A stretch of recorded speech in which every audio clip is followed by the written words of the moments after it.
Namaste and welcome to my new vlog आणि स्वागत आहे तुमचं माझ्या आणखी एका व्हिडिओमध्ये।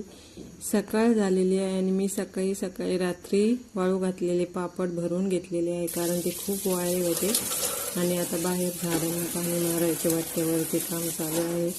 पाणी मारल्यावर झाडं सकाळी एकदम फ्रेश वाटतात आणि जी फुलं आलेली आहे ते मी तुम्हाला दाखवित आहे। सकाळी उठल्याबरोबर झाडांना फुले आलेली असले का छान आनंद होतो आणि झाडं हे आपल्याला विनाकारण म्हणजे आपण त्यांना काही देतो का तरी सुद्धा ते आपल्यावर प्रेम करत असतात, म्हणून झाडं हे खूप महत्त्वाचे आहे आयुष्यामध्ये। हिरवं आणि गार रम्य असं वातावरण वाटतं, फुलं वगैरे आल्यावर आपल्याला आनंद होतो आणि देवपूजेसाठी पण फुलं कामं येतात आणि देवघरात जेव्हा आपण फुलं वाहतो तेव्हा पण छान वाटतं।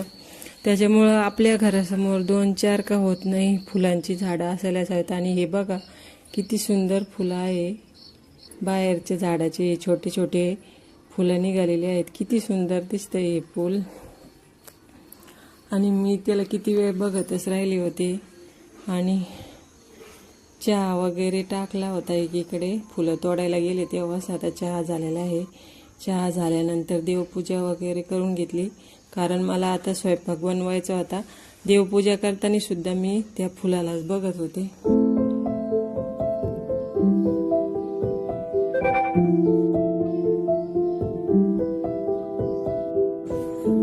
देवपूजा झाल्यानंतर गाय दारात आली होती आणि गाय आणि वासरू होतं ते त्यांना पोळी देण्यासाठी मी गेली। रोज दारात गाय वासरू येत असते आणि एवढे सकाळी ताजी पोळी नव्हती, त्याच्यामुळे मी शिळीच पोळी दिलेली आहे।